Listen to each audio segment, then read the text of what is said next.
पुरानी स्कूटी पर army captain Anjana Rathore अपनी मां शांति देवी को लेकर घर के लिए जरूरी सामान लेने जा रही थी और उसकी बड़ी बहन कनिका राठौर इसी शहर की डिस्ट्रिक्ट मजिस्ट्रेट यानी डीएम थी। उसकी मां के चेहरे पर खुशी और गर्व दोनों साफ दिख रहे थे, क्योंकि उसकी मां शांति देवी ने अकेले ही अपनी दोनों बेटियों को पाल पोस कर इस लायक बनाया था और उसकी बड़ी बेटी कनिका राठौर को काम की वजह से घर आने का वक्त कम ही मिलता था। जैसे ही उनकी स्कूटी शहर के बाहरी इलाके की तरफ मुड़ी, आगे सड़क पर एक पुलिस बैरियर लगा हुआ था।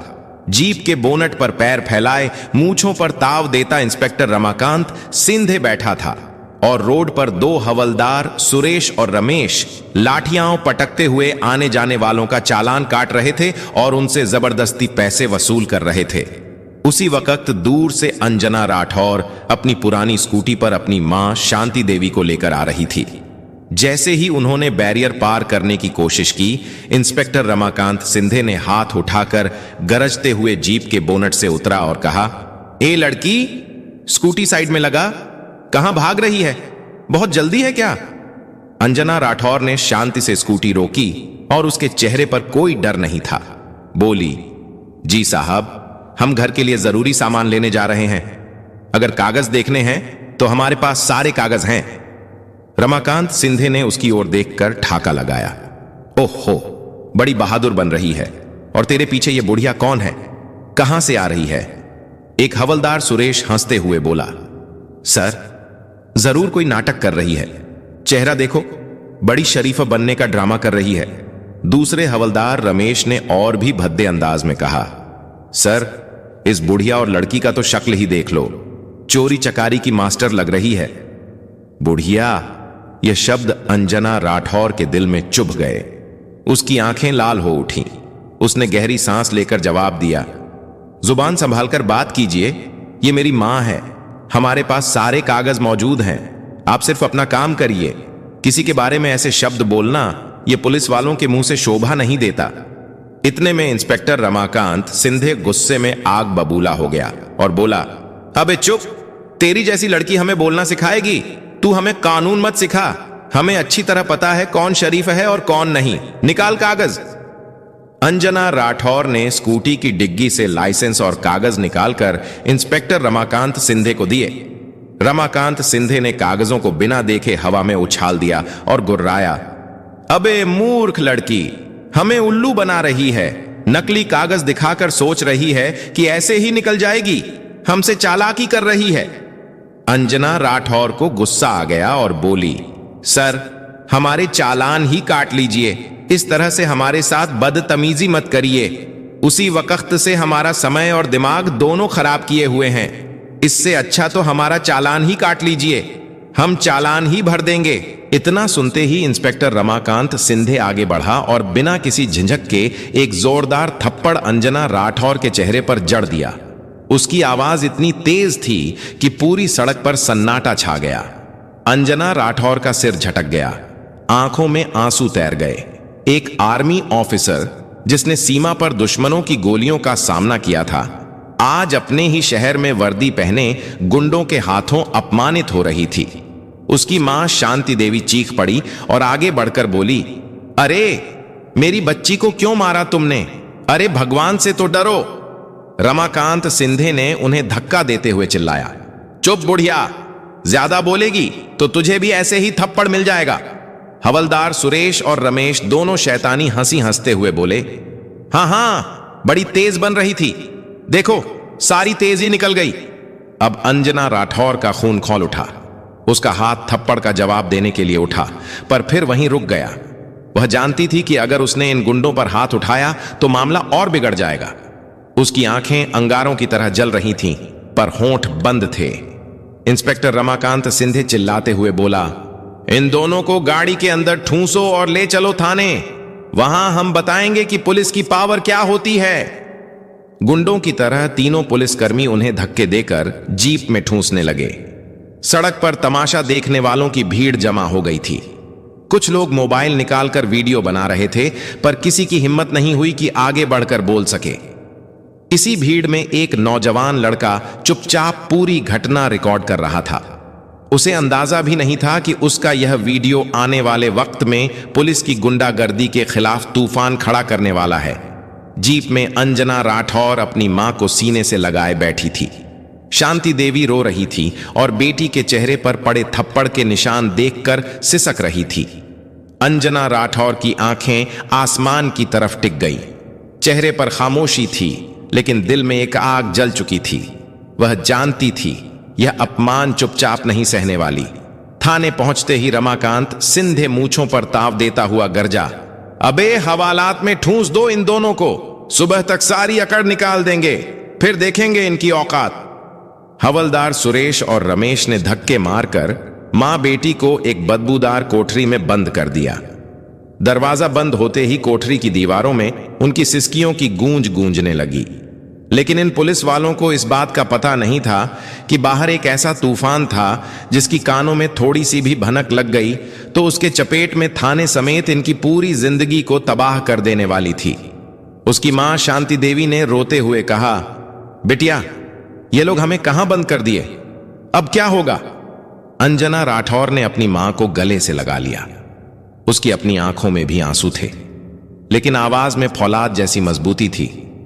मां, तुम चिंता मत करो, मैं हूं ना, बस थोड़ी देर की बात है, सब ठीक हो जाएगा। थाने में एक चाय वाला लड़का जो अक्सर डीएम ऑफिस भी चाय देने जाता था, उसने अंजना राठौर को पहचान लिया। वह कांप गया, अरे ये तो आर्मी वाली मैडम है, डीएम साहिबा की छोटी बहन। लेकिन इंस्पेक्टर के खौफ से वह कुछ बोल नहीं पाया और चुपचाप वहां से खिसक गया। थोड़ी देर बाद एक सब इंस्पेक्टर शराब के नशे में धुत होकर हवालात के पास आया।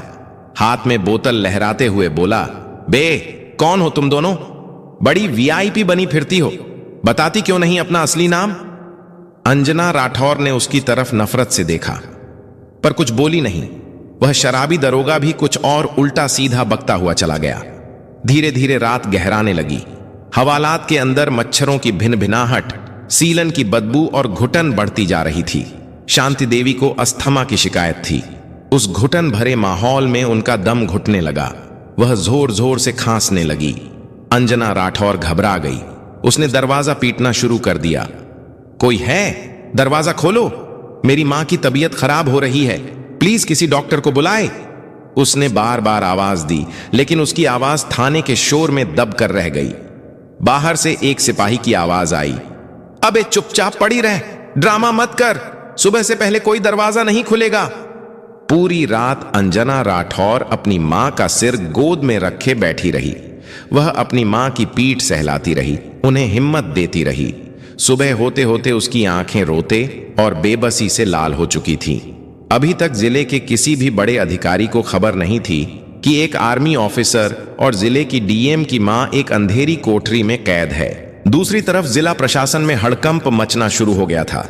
डीएम कनिका राठौर सुबह से अपनी मां और बहन को फोन कर रही थी, लेकिन दोनों का फोन बंद आ रहा था। उन्होंने अपने ड्राइवर को घर भेजा तो पता चला कि वे सुबह से ही बाहर निकली हैं और लौटी नहीं। कनिका राठौर का दिल किसी अनहोनी की आशंका से बैठने लगा। तभी सोशल मीडिया पर वह वीडियो किसी ने पोस्ट कर दिया। पुलिस की गुंडागर्दी, मां बेटी को सरेआम बीच रास्ते पर बदसलूकी की और जीप में डाला। वीडियो आग की तरह फैलने लगा। लोग पुलिस के खिलाफ गुस्से भरे कमेंट्स कर रहे थे। यही वीडियो व्हाट्सएप ग्रुप्स के जरिए घूमता हुआ डीएम कनिका राठौर के पीए के पास पहुंचा। उसने वीडियो देखा और उसके पैरों तले जमीन खिसक गई। उसने कांपते हाथों से डीएम मैडम के केबिन का दरवाजा खटखटाया। कनिका राठौर उस वक्त एक जरूरी मीटिंग में थी। उसने इशारे से पीए को रोकने को कहा, लेकिन पीए की आंखों में जो घबराहट थी उसे देखकर कनिका राठौर ने मीटिंग रोक दी और उसके पास वाले कमरे में गई और बोली, क्या बात है विकास, सब ठीक तो है? विकास ने लड़खड़ाती आवाज में कहा, मैडम एक वीडियो है। कनिका राठौर ने फोन हाथ में लिया और वीडियो प्ले किया। जैसे जैसे वीडियो आगे बढ़ा, कनिका राठौर के चेहरे का रंग बदलने लगा। उसकी शांत आंखों में पहले हैरानी, फिर गुस्सा और फिर एक भयानक तूफान उभर आया।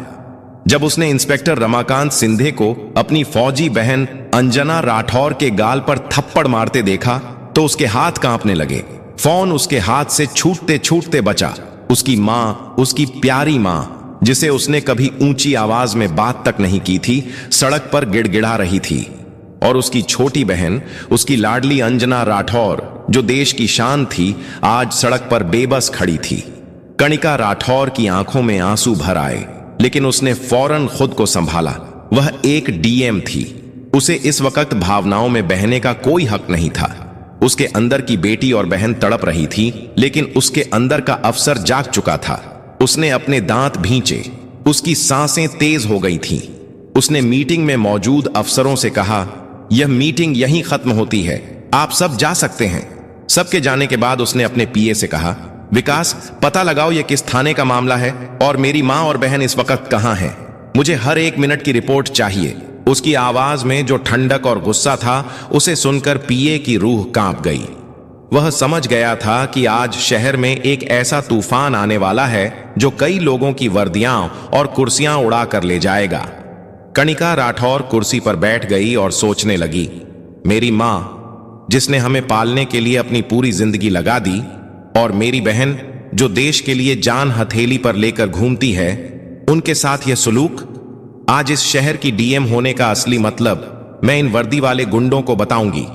आज इंसाफ होगा, और ऐसा होगा कि उनकी आने वाली नस्लें भी याद रखेंगी। थाने के भीतर रात किसी भयानक सपने की तरह गुजरी थी। सुबह की पहली किरण जब हवालात की छोटी सी जाली से छनकर अंदर आई, तो वह अपने साथ कोई उम्मीद नहीं, बल्कि और ज्यादा बेबसी लेकर आई थी। शांति देवी की हालत अब और बिगड़ चुकी थी। उनका सांस लेना मुश्किल हो रहा था और वह लगभग बेहोश थी। अंजना राठौर नीचे जमीन पर बैठी थी। उसकी गोद में उसकी मां बेहोश पड़ी थी। रात भर की मिन्नतों के बाद भी किसी ने एक गिलास पानी तक नहीं दिया था। एक सिपाही पास से गुजरा। अंजना राठौर ने फिर से हिम्मत जुटाई, भाई साहब, प्लीज एक बार डॉक्टर को बुला दीजिए, मेरी मां की जान खतरे में है। सिपाही ने नफरत भरी नजरों से उसे देखा, बोला, हम अपराधियों के लिए डॉक्टर नहीं बुलाते, मर जाए तो एक गिनती कम होगी। यह शब्द अंजना राठौर के दिल में किसी जहरीले खंजर की तरह उतर गए। उसे लगा जैसे किसी ने उसकी आत्मा पर चोट की हो। फिर भी वह चुप रही। उसकी आंखों में अब आंसू नहीं, बल्कि एक फौजी का ठंडा गुस्सा था जो ज्वालामुखी की तरह फटने का इंतजार कर रहा था। इसी बीच थाने के बाहर का माहौल बदलने लगा था। वह वायरल वीडियो अब सिर्फ शहर में नहीं, बल्कि पूरे राज्य में फैल चुका था।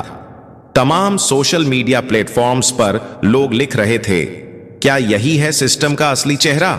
अगर यह डीएम की फैमिली है तो आम आदमी का क्या होता होगा? मीडिया चैनलों को भी खबर लग चुकी थी। रिपोर्टर्स की गाड़ियां थाने के बाहर जमा होने लगी थीं।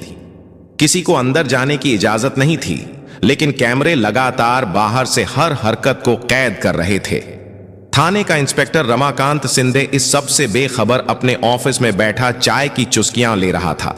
उसे लग रहा था कि उसने 2 आवारा औरतों को सबक सिखाकर बड़ा तीर मारा है। तभी उसका मोबाइल बजा।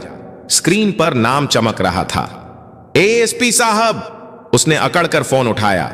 जय हिंद सर।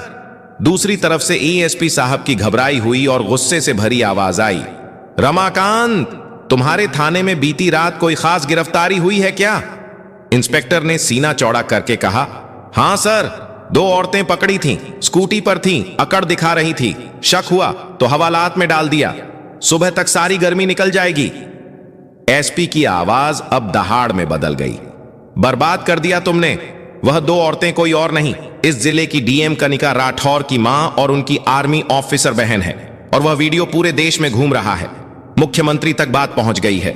तुमने डीएम की फैमिली को हवालात में डाला और उनके साथ बदतमीजी की, थप्पड़ मारा। किस अधिकार से? बेवकूफ। इंस्पेक्टर रमाकांत सिंधे के हाथ से फोन लगभग छूट गया। उसके चेहरे का रंग उड़ गया, जैसे किसी ने उसका सारा खून निचोड़ लिया हो। उसने लड़खड़ाती आवाज में कहा, सर, हमको नहीं पता था, उन्होंने बताया नहीं। सर, हमसे गलती हो गई, माफ कर दीजिए सर। एएसपी ने चीखते हुए कहा, तुम्हें अब जवाब मुख्यमंत्री और चीफ सेक्रेटरी को देना पड़ेगा। अभी इसी वक्त उन्हें बाहर निकालो, और अगर उन्हें कुछ हुआ तो मैं तुम्हें जिंदा जमीन में गाड़ दूंगा। फोन कट चुका था। इंस्पेक्टर रमाकांत सिंधे की दुनिया घूम गई थी। वह पागलों की तरह अपनी कुर्सी से उठा और हवालात की तरफ भागा। चाबी लाओ, जल्दी खोलो दरवाजा। सिपाही दौड़ा दौड़ा चाबी लेकर आया। दरवाजा खोला गया। अंदर का मंजर देखकर इंस्पेक्टर की आत्मा कांप गई। अंजना राठौर नीचे जमीन पर बैठी थी। उसकी गोद में उसकी मां बेहोश पड़ी थी। इंस्पेक्टर दौड़ते हुए अंदर गया और हाथ जोड़कर गिड़गिड़ाने लगा, मैडम मैडम, हमको माफ कर दीजिए, हमें सच में नहीं पता था कि आप कौन हैं, आपने बताया क्यों नहीं?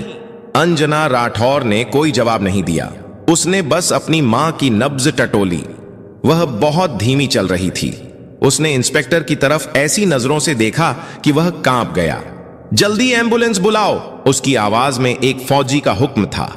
इंस्पेक्टर ने कांपते हाथों से मोबाइल निकालकर एम्बुलेंस को फोन किया। 5 मिनट के अंदर एम्बुलेंस थाने पहुंच गई। शांति देवी को स्ट्रेचर पर लिटाया गया। अंजना राठौर भी उनके साथ एम्बुलेंस में बैठ गई। जैसे ही वह लोग थाने से बाहर निकले, मीडिया ने उन्हें घेर लिया। कैमरों की फ्लैशर लाइट और सवालों की बौछार शुरू हो गई। मैडम, क्या यह सच है कि आपको पुलिस ने मारा और रात भर हवालात में रखा? क्या आप जानबूझकर अपनी पहचान छिपा रही थीं? क्या आप दोषियों के खिलाफ एक्शन लेंगी? अंजना राठौर ने किसी सवाल का जवाब नहीं दिया। उसकी नजरें सिर्फ अपनी मां पर थीं। उसने बस इतना कहा, पहले इन्हें अस्पताल ले चलिए, बाकी बातें बाद में। अस्पताल पहुंचते पहुंचते शांति देवी की हालत और नाजुक हो गई। उन्हें सीधे आईसीयू में भर्ती किया गया।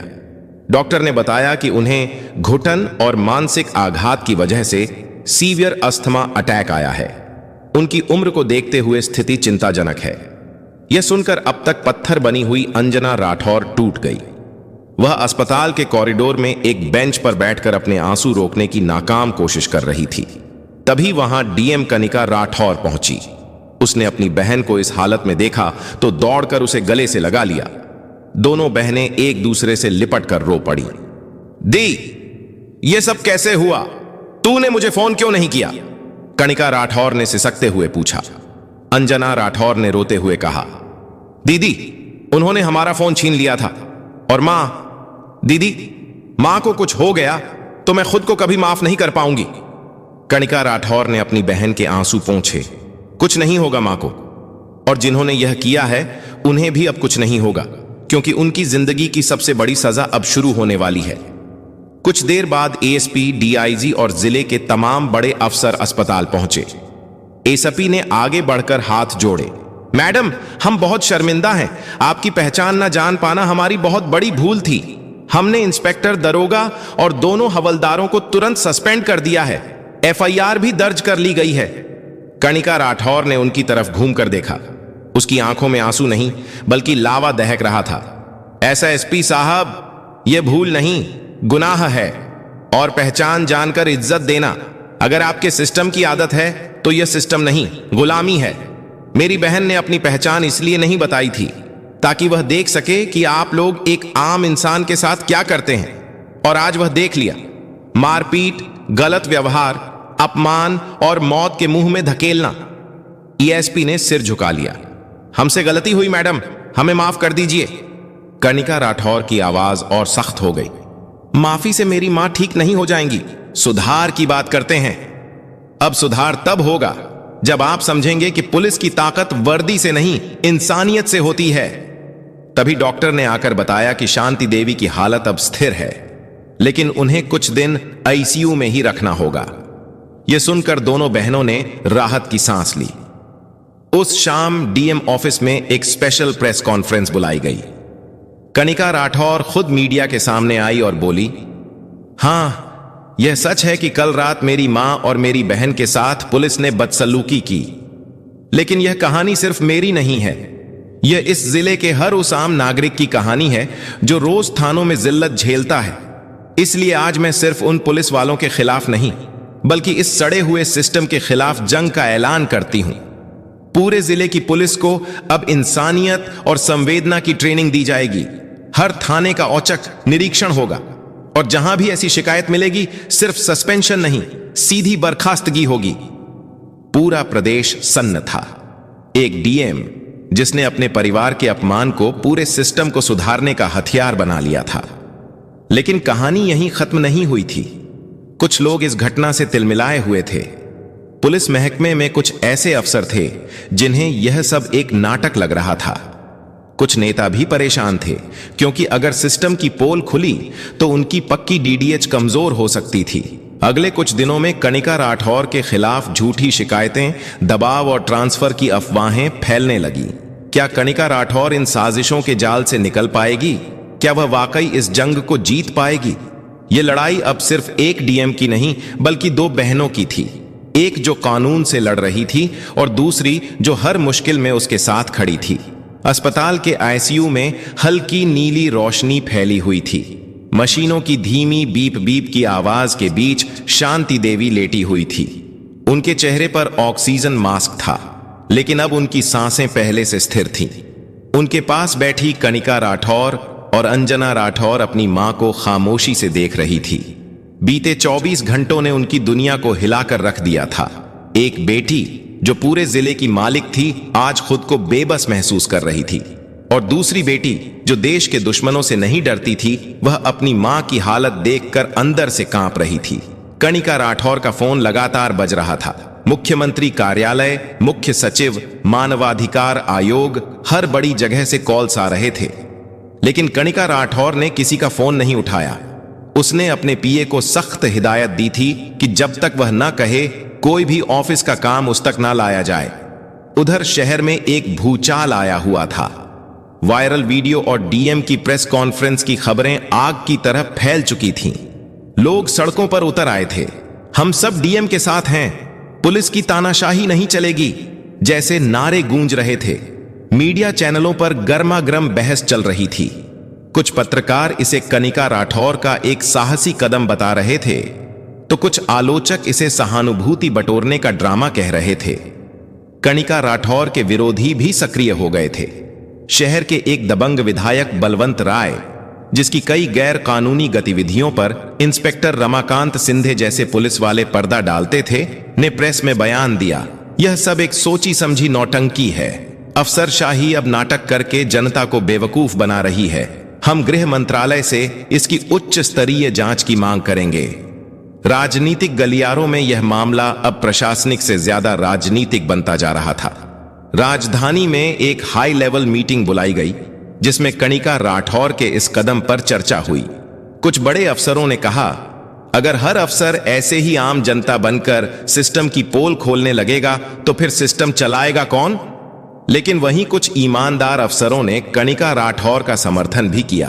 अगर डीएम मैडम ने यह कदम ना उठाया होता तो थानों में चल रही यह अंधेर गर्दी कभी सामने ना आती। इन सबके बीच इंस्पेक्टर रमाकांत सिंधे, शराबी दरोगा और दोनों हवलदारों को सस्पेंड कर दिया गया था। लेकिन अब साजिशें पर्दे के पीछे से रची जा रही थीं। रात को जब कनिका राठौर अस्पताल से बाहर निकली तो मीडिया ने उसे घेर लिया। मैडम, क्या आपका ट्रांसफर किया जा रहा है? क्या आपको किसी से धमकी मिल रही है? कनिका राठौर ने रुककर सिर्फ इतना कहा, मुझे ना पद की चिंता है ना ट्रांसफर की। अगर मेरे ट्रांसफर से सिस्टम में सुधार होता है तो मैं 10 बार ट्रांसफर झेलने को तैयार हूं, लेकिन मेरी मां जैसी हर मां को इंसाफ मिलना चाहिए। उस रात कनिका राठौर अपने सरकारी बंगले पर नहीं गई। वह सीधे डिस्ट्रिक्ट कंट्रोल रूम पहुंची। वहां उसने अपनी आईटी टीम को बुलाया और कहा, मुझे जिले के हर थाने की पिछले 6 महीने की शिकायतों की पूरी रिपोर्ट चाहिए। कितनी एफआईआर दर्ज नहीं हुई, कितने मामलों में शिकायत करने वाले को ही डराया धमकाया गया, किस थाने से सबसे ज्यादा मानवाधिकार उल्लंघन की शिकायतें आई हैं। मुझे हर एक डिटेल चाहिए अभी। पूरी टीम काम पर लग गई। सैकड़ों फाइलें और कंप्यूटर डाटा खंगाला जाने लगा। कनिका राठौर ने रात भर खुद बैठकर एक एक रिपोर्ट को पढ़ा। सुबह तक उसकी आंखों के सामने एक खौफनाक तस्वीर थी। उसने 12 ऐसे थाने छांटे जहां पुलिस उत्पीड़न और भ्रष्टाचार के मामले सबसे ज्यादा थे। अगली सुबह 9 बजे जिले के सभी थाना इंचार्जों की एक इमरजेंसी वीडियो कॉन्फ्रेंसिंग मीटिंग बुलाई गई। जब कनिका राठौर स्क्रीन पर आई तो उसकी आंखों में नींद नहीं थी, लेकिन एक अजीब सा तेज था। मैं जानती हूं आप सब मेरी घटना से हैरान हैं, लेकिन यह मेरा व्यक्तिगत अपमान नहीं था। यह उस सिस्टम का असली चेहरा था जिसे आप सब चलाते हैं। आज से हर थाने को अपनी शिकायतों का रिकॉर्ड पब्लिक करना होगा। और हर 15 दिन में हर थाने में जन सुनवाई होगी, जिसमें मैं खुद मौजूद रहूंगी। कुछ थाना इंचार्ज असहज हो गए। एक ने हिम्मत करके कहा, मैडम, इससे तो हमारे कर्मचारियों का मनोबल टूटेगा। कणिका राठौर ने तीखी नजरों से उसे देखा। अगर अन्याय करने से मनोबल बनता है तो ऐसे मनोबल को तोड़ना ही बेहतर है। उसने एक और निर्देश जारी किया, हर थाने के सीसीटीवी कैमरों की लाइव फीड अब से सीधे डीएम ऑफिस और एएसपी ऑफिस से जोड़ी जाएगी। कोई भी शिकायतकर्ता थाने में कब आया और कब गया, इसका टाइम रिकॉर्ड होगा। अगर किसी भी व्यक्ति को बिना ठोस कारण के 1 घंटे से ज्यादा थाने में बिठाया गया तो संबंधित अफसर पर सीधी कार्रवाई होगी। यह एक प्रशासनिक क्रांति की शुरुआत थी। पूरे राज्य में इसकी गूंज सुनाई देने लगी। लेकिन जैसा होता है, सुधार के रास्ते कभी आसान नहीं होते। राजधानी से एक आदेश आया, डीएम कणिका राठौर का तत्काल प्रभाव से ट्रांसफर किया जाता है। कारण बताया गया, डीएम की व्यक्तिगत गतिविधियों ने प्रशासन की छवि को नुकसान पहुंचाया है। यह खबर जैसे ही बाहर आई, जिले में हंगामा मच गया। लोग सड़कों पर उतर आए। व्यापारी, शिक्षक, छात्र, किसान, हर कोई कणिका राठौर के समर्थन में खड़ा हो गया। ट्रांसफर नहीं, सम्मान दो के नारे गूंजने लगे। सोशल मीडिया पर हैशटैग डाली डीएम का डैम ट्रेंड करने लगा। इसी बीच अस्पताल से खबर आई कि शांति देवी की तबीयत में सुधार है और उन्हें होश आ गया है। कणिका राठौर और अंजना राठौर तुरंत मां के पास पहुंची। शांति देवी ने कमजोर आवाज में कहा, बिटिया, मुझे तो लगा था तुम लोग डर जाओगे, लेकिन तुम तो इन सब से लड़ गई। कणिका राठौर ने मां का हाथ थाम लिया। मां, यह लड़ाई सिर्फ हमारी नहीं है, यह देश की हर मां और बेटी की है। अब सवाल यह था कि क्या जनता का यह समर्थन सरकार के फैसले को बदल पाएगा, या कणिका राठौर को इस जंग की कीमत अपना पद खोकर चुकानी पड़ेगी। सुबह के 8 बज चुके थे। अस्पताल के कमरे में शांति देवी अब पहले से बेहतर महसूस कर रही थी। उनके सामने टेबल पर रखे अखबारों की सुर्खियों में उनकी बेटियों की ही कहानी थी। लेकिन कणिका राठौर के हाथ में जो कागज था, वह किसी अखबार की कटिंग नहीं, बल्कि उसके ट्रांसफर ऑर्डर की कॉपी थी। श्रीमान जिला अधिकारी को तत्काल प्रभाव से स्थानांतरित किया जाता है। नीचे मुख्यमंत्री कार्यालय की मोहर थी। कणिका राठौर ने उस कागज को देखा। उसके चेहरे पर ना उदासी थी, ना गुस्सा। वह जानती थी कि सत्ता को आईना दिखाने की एक कीमत होती है, लेकिन जो कीमत उसकी मां और बहन ने चुकाई थी, उसके आगे यह ट्रांसफर ऑर्डर कुछ भी नहीं था। तभी उसका फोन बजा। कॉल मुख्यमंत्री के सचिवालय से था। मैडम, आपको राजधानी बुलाया गया है। मुख्यमंत्री जी आपसे खुद बात करना चाहते हैं। कणिका राठौर ने सहजता से जवाब दिया, मैं अस्पताल से सीधा निकल रही हूं, दोपहर तक पहुंच जाऊंगी। शांति देवी ने सब सुन लिया था। उन्होंने बेटी का हाथ पकड़कर कहा, बेटा, तूने जो किया है उस पर मुझे गर्व है। तेरी चुप्पी ने इन बाहरों को आवाज सुनाई है। चाहे तू कहीं भी रहे, बस न्याय के लिए ऐसे ही खड़ी रहना।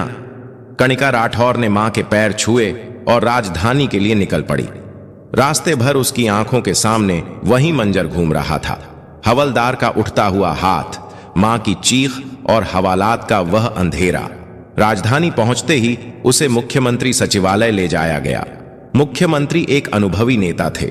उन्होंने कणिका राठौर को देखते ही कहा, आपने जो किया वह असाधारण है, लेकिन आपके कदम ने 2 चुनौतियां खड़ी कर दी हैं। एक तरफ जनता का विश्वास आप पर बढ़ा है, तो दूसरी तरफ पूरी पुलिस फोर्स में खलबली मची हुई है। मैं बस चाहता हूं कि आप एक बार पब्लिक में यह कहें कि आपका मकसद किसी को नीचा दिखाना नहीं, बल्कि सिस्टम में सुधार लाना था।